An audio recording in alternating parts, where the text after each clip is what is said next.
Hey there guys, welcome to today's live stream. We're going to be talking about what you can do if your neck's in trouble, if you can't really move your neck effectively and it's giving you pain. So hopefully you guys will find this really helpful. We're going to go into some images, some x-rays, so you can better understand your neck and why maybe some of these exercises might not be best for you.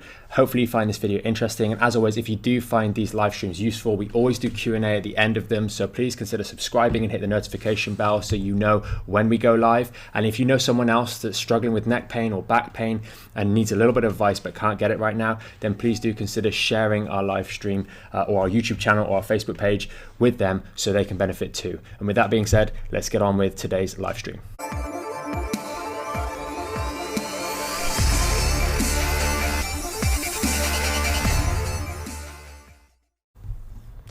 So today we're going to be talking about a few things. The screen's a little bit funny here for today, so I'll just change that one for you guys. But we're going to be talking about neck pain. On the side you can see the bits and pieces that we're going to be going through today. Hopefully you guys will find it useful. There's a number of topics we're going to be covering. First of all, what's wrong with the neck that's giving you neck pain? What exactly is happening there? Why is it inflamed? Why can't you move in certain directions, etc.? What's stopping you from being able to move freely without catching that pain? Because sometimes when you've got this sort of neck pain, you turn rather robotic. You're kind of sort of turning from the body. You can't move without getting some sharp pain. Often that's either in the neck. It can sometimes refer down to the shoulder blade region and between the shoulder blade. I'll talk a little bit about what exercises you should be doing with reference to the x-rays, because quite often you see exercises like chin tucks being told and other peculiar exercises, and we just want to break those down so you guys can really understand why you should be doing certain exercises and why maybe you shouldn't be doing those exercises. We'll talk a little bit about what stretches you should be doing, and then really what you can expect from recovery depending on what your neck is doing, because sometimes we get patients coming into the clinic with rather severe neck pain to the point where they are a little bit robotic in their movements or very robotic.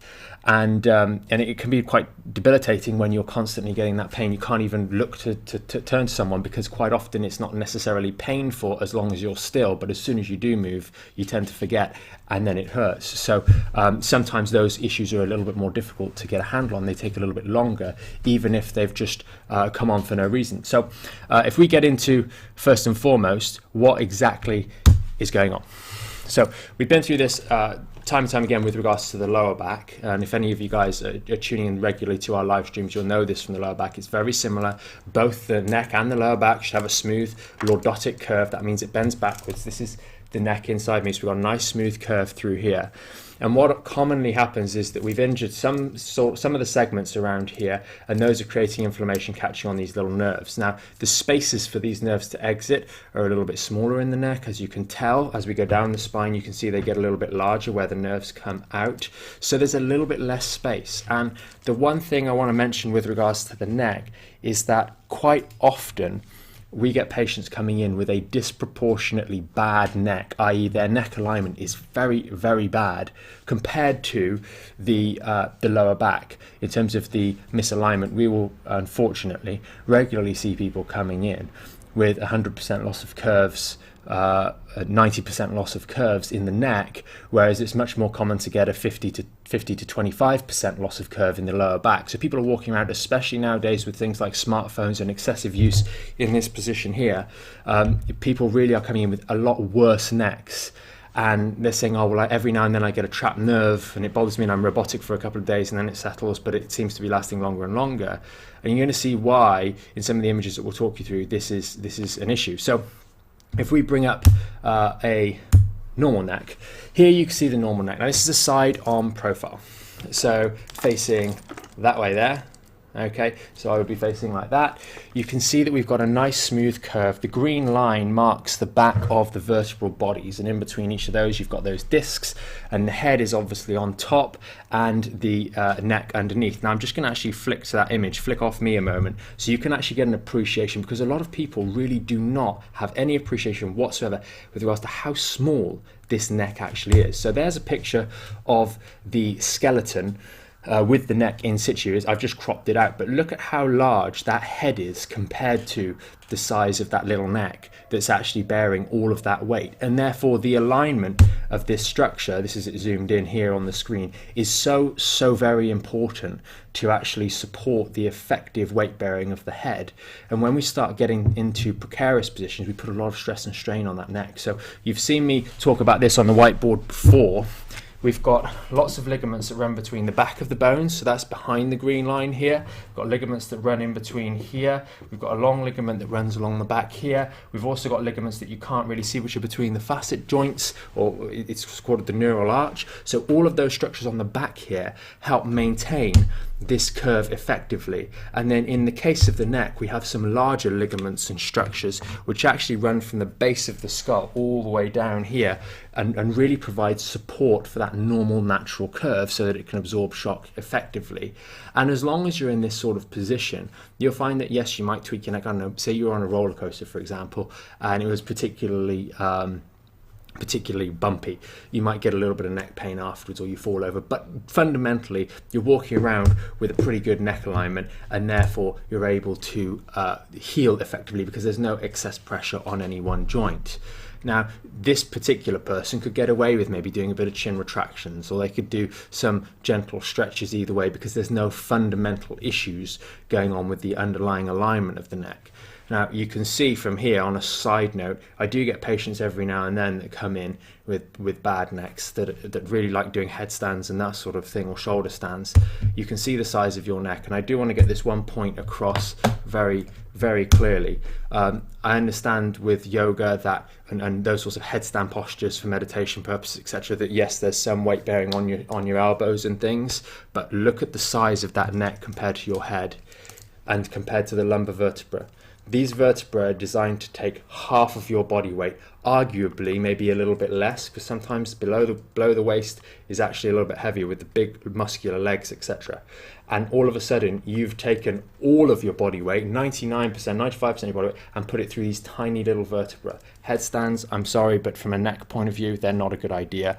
Find a different way of doing those sorts of meditation things. That may not be what you want to hear, but this advice is there to help your neck, and that's a very serious thing. I think is just unnecessary, all in all. So with that out of the way, if we move on to the bad alignment. So that was the good alignment. This is the bad alignment. This is a variation. There are a number of variations of bad alignment that we can have in the neck, but here you can see the stark difference between the actual curve, and you can see it's got a bit of a forward bend in it. So I'll draw this one out on the board for you guys. We've got the head here, and then we should have the smooth curve like that. And what we have in this instance, if I draw it in red, is we have a straight and then something like that. Now it's actually got a forward bend in it, which is a problem in of itself, and this is unfortunately something you commonly get with those necks that are a little bit more chronic and difficult to deal with. The patient comes in, they just can't move, and then we do an x-ray and you see, oh gosh, you've got no neck curve. This is basically 0 degrees of neck curve. If this person was to do a chin retraction, the chin tuck, the purpose of everything that we do when we're talking about, if you're in the back and shape group, you know the towel exercise, it's moving you back towards a lordosis. It's moving your spine back towards a good position, something that's favorable. Now, if we do a chin tuck in this position here, our head is going to move backwards. The line is going to move further away from normal, and therefore this is not helpful. What it's also going to do is stretch these tissues here, and therefore further add to the trauma and the stress and the strain. And it's quite clear in the case of the neck the damage that this will do between these ligaments, because you can even see actually in the image just about here, you can see the large gap that's formed between these spinous processes.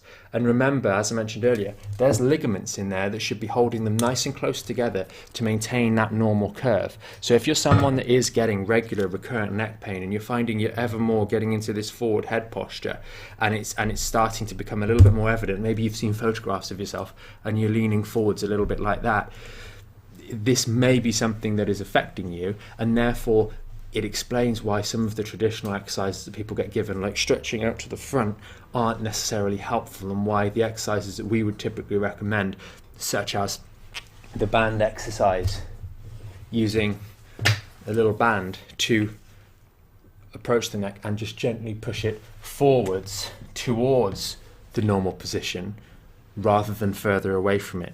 Now, why does this sometimes give a little bit of discomfort?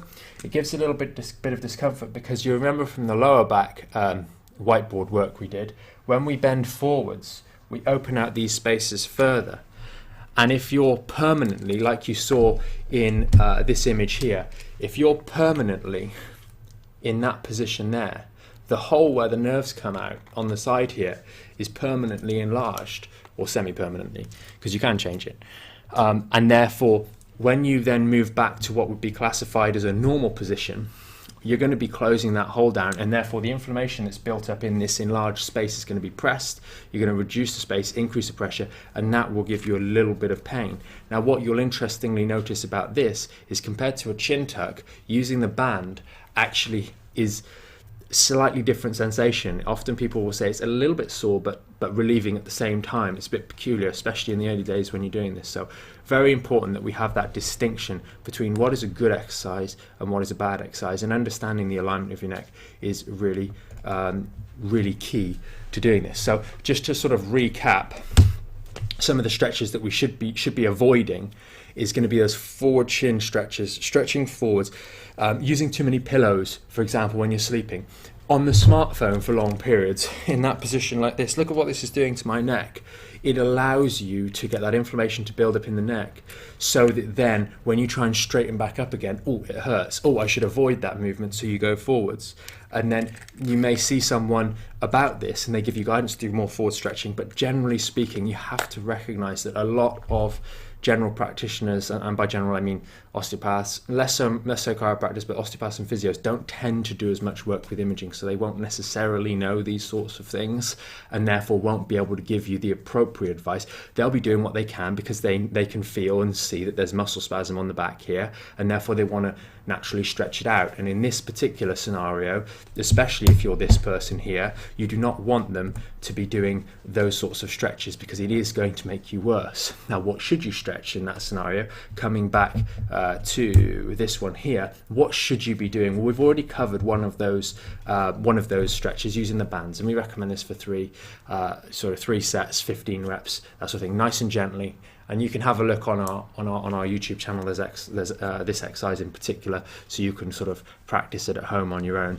And then we also recommend a slight variation to that, so you can hold this forwards a little bit and then just gently go to the left and go to the right. And if you've got particularly acute pain, you might find this one a little bit too difficult for you, because it does do a little bit to close some of the holes. But the benefit of this stretch is that it effectively stretches these joints on the front whilst allowing your neck to move normally. So the person that we saw earlier on the bad x-ray, this is that person again.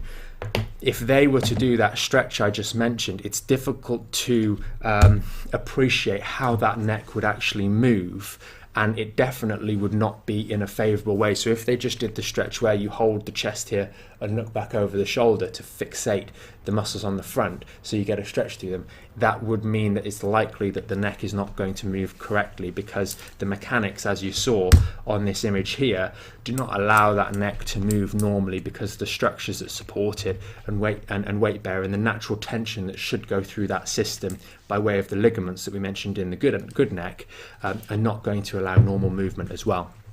Interestingly enough, one of the tests we sometimes do in the actual clinic is get a patient to look back up towards the ceiling, and it gives them pain because they don't move like that. And then you pop your thumbs here to fixate at the point where you think it's bending the wrong way, and then they look up, and all of a sudden the pain that is experienced starts to dissipate on that exact same movement like that.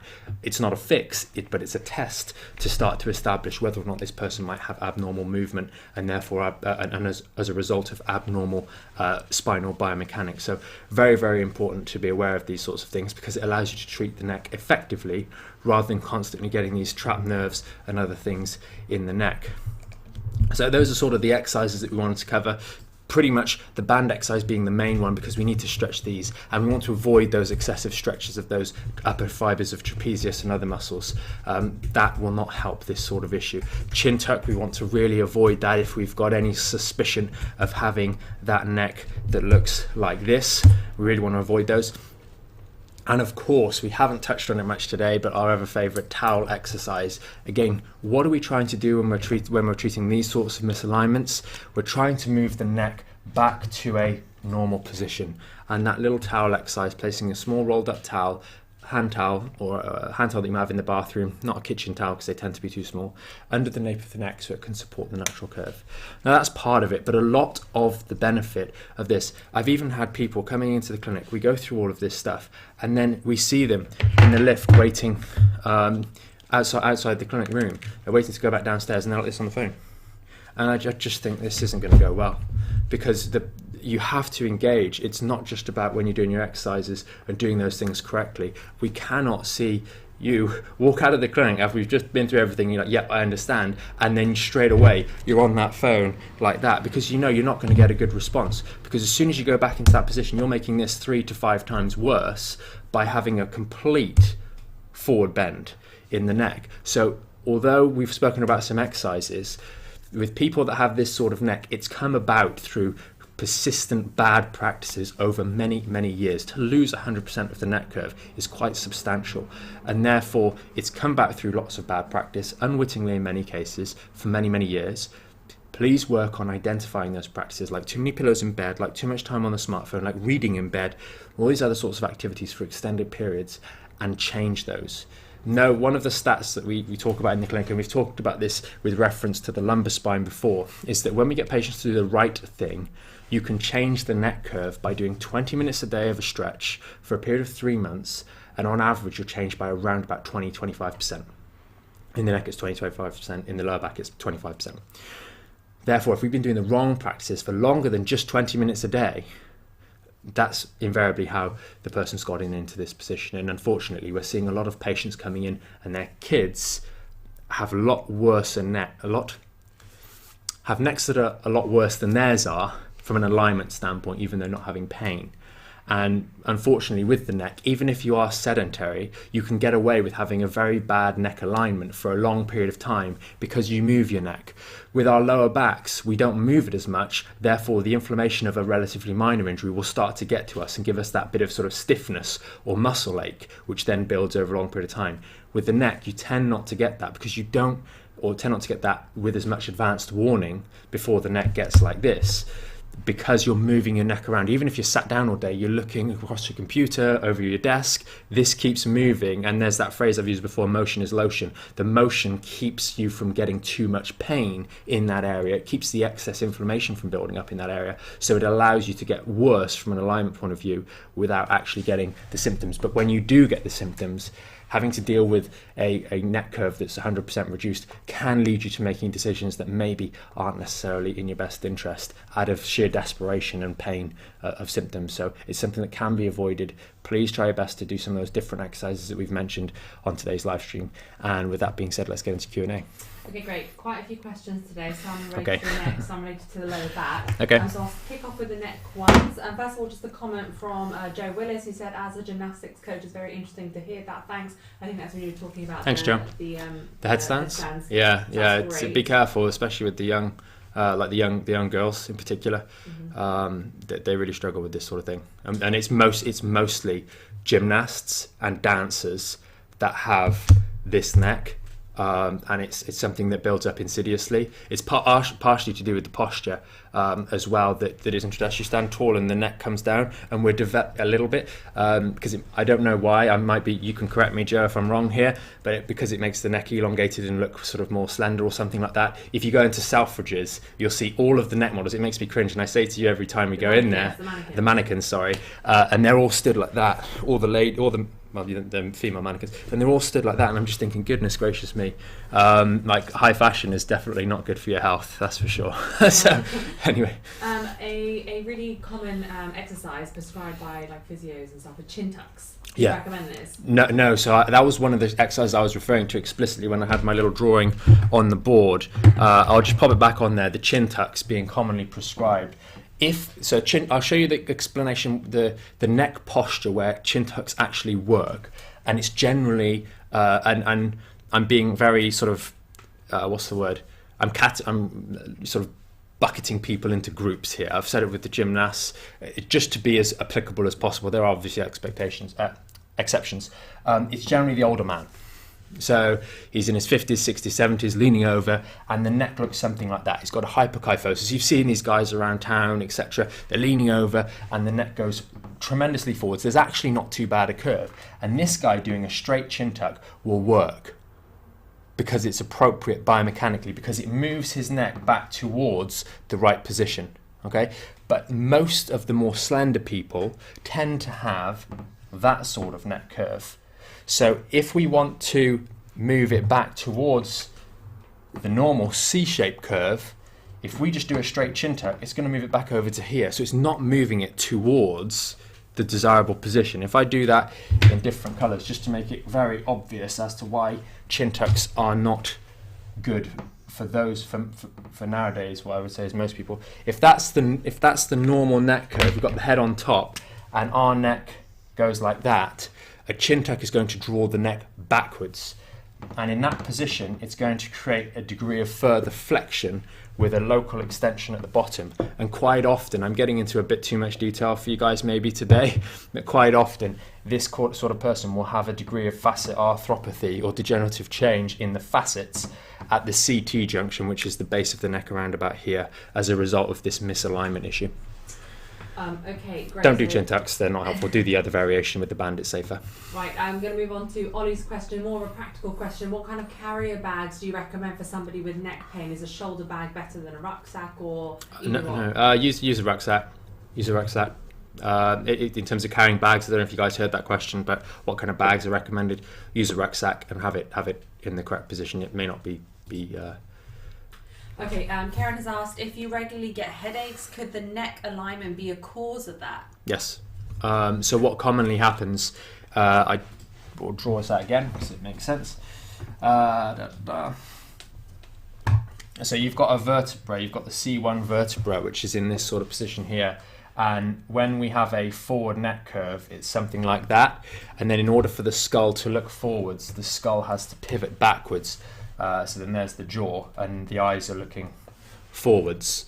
The skull has to pivot backwards to actually look straight ahead, because we always want to get our eyes on horizontal. So the person's going to be like that sort of posture, and that closes this space here. There's a number of nerves and blood vessels that come out of that space there, which go over, and if they're impinged or irritated, you're going to get sort of headaches that come over here, pain sort of in that sort of position, or behind the eyes. And when you start to realign the neck back to the right position, the skull and everything opens this space out. You can see actually on the good x-ray, I'll just pop that up for you guys to see. You can see there's quite a large space where that top vertebra at the very top of the green line, between that and the base of the skull, sometimes that space in those particularly bad necks is almost non-existent. In the example that we've got here, it actually doesn't portray that very well, which is good from a headache point of view, but this is less common. Generally speaking, that space between what's called the C1 vertebra and the base of the skull will be a lot smaller in someone with a reverse neck curve.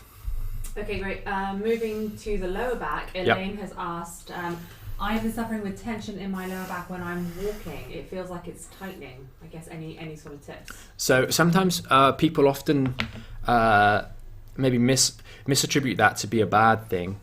If we're walking, it may not be that it's tightening up. It may be that it's being overworked, in so much as there's not the necessary level of muscular support to allow you to walk for that longer period. Some people actually during lockdown have started doing more activity compared to what they normally do, because it's the only time you get to get out of the house, so they actually go outside. That may or may not be the case here. But the other thing is the opposite is also true. People that are less active, when they are going out on their walk, they've got less muscular endurance. Our bodies do waste away from a muscle point of view quite a lot when they're not used, and we've had a long period of I know for myself and for you anyway, it's been a lot less activity on a daily basis compared in terms of muscular activity, so like normally going to the gym, etc. And you do notice and feel that reduction in muscle mass. So when you go out for those slightly longer walks, you will feel those muscles starting to get a little bit more pumped up, a little bit more tense, a little bit more fatiguing. And the question there is, do you stretch those muscles out? And I'd always caution against that. I'd say actually when you get on that rolled up towel, take the pressure back off this spine, unload it a little bit, give those muscles a break that run between here and here so they can relax a little bit, maybe get a little bit of ice on because it might be there's a little bit of inflammation building up here, and then work on the sort of stuff in phase 2 and phase 3 of our membership site to build up the strength and stability so that the endurance is there, so that instead of walking for 10 or 15 minutes and getting that tension feeling in your back, you're going to be walking for half an hour, 40 minutes before it comes on. But know that you will get a bit of that as you start to meet that plateau of where you can actually walk without over demanding your musculoskeletal system. And a great tip that you gave me, which I think works a treat, is engaging your core when you're out on those walks and you start to fatigue. So when you're running, objectively running, and if you've got back pain, this isn't necessarily for you, but it's worth observing. When you are running faster, you will engage your core because you can't really do it without engaging. You can run slowly without engaging your core, but if you're running quickly, you have to engage your core. And the action of engaging your core protects the spine. It allows other things to transmit force up and down your body rather than just the spinal column. And you'll find that actually walking will really, as you're walking, engaging that core, like we teach in the basic membership, through those core vacuums. Imagine you've got a corset on and someone's just pulling the strings behind to tighten everything up. Engaging that core you will find takes a bit of the tension off the back, because it is working more effectively. A lot of us do not engage our core correctly. There's no passive tone there. Okay, awesome. So I hope that helps, Elaine. We've got another question from Cheryl. Yep. What do you recommend for really tight and painful hips when waking up? It depends on what you mean by the hips. So if they're tight and painful first thing in the morning when you're waking up, it could be there's a little bit of hip arthritis. It could be that the muscle, you've had a hard workout the day before and you're getting a little bit of DOMS. Some people, when they transition from the phase 1 into the phase 2 work, they haven't done those sorts of exercise before, and they can get a bit of tightness around the glute region, which sometimes patients refer to as hips. First thing in the morning, it feels tight and stiff, and that could be completely explainable based on your previous day's level of activity. Maybe you've been a bit more active and you're getting what's called DOMS, delayed onset muscle soreness. Best thing to do is get out and move around a little bit first, because if you've been still for long periods, then those muscles need a little bit of movement to free them off a little bit. So see how you are after you've been walking for sort of 10-15 minutes in the morning, moving around the house, doing a sort of thing. Don't necessarily start stretching them straight away, because that may not be the best idea. You want to get a bit of movement through them first to get a bit of blood flow, and maybe that'll clear it out because it was an excess buildup of lactic acid overnight that just wasn't cleared out effectively. So it could be that as well. It could be a number of things. That's a difficult one to pin down. Okay, Brendan, I think that is everything. The only thing is, you have mentioned phase 1 and 2 of the membership side. Some of the people on this that are watching might not be on it, so I'm just going to put the website on in the comments, so if they do want to sign up for free, they can do. Yep. So guys, if you didn't catch that, I've mentioned the phase 1 and phase 2 of the Back in Shape. Lara's going to post the comments underneath. If you didn't hear it, post in the comments a link to there. You can learn more about it, as well as join. The basic is free to join. The premium is £15 a month if you want to do that as well. It's really cool. We've got the Facebook group building a little community around there to help you get rid of your back pain. So hopefully you found today's video on neck pain useful. If you've got any additional questions, maybe you're watching this later, I know a lot of you guys do, then please still post those in the comments below, because we go back through those during the day. Thanks, Elaine. We go back through the comments later in the day as well, just to check and answer and maybe use some of those questions for the future topics of live streams. So thank you very much for joining us. As always, if you do find these videos helpful, please do consider liking, subscribing to the channel, and sharing it with someone else who would benefit from jumping on these live streams, maybe asking a question themselves to get a bit of that guidance that they need, especially given current times. But as always, have a great afternoon, and we will see you tomorrow with another live stream.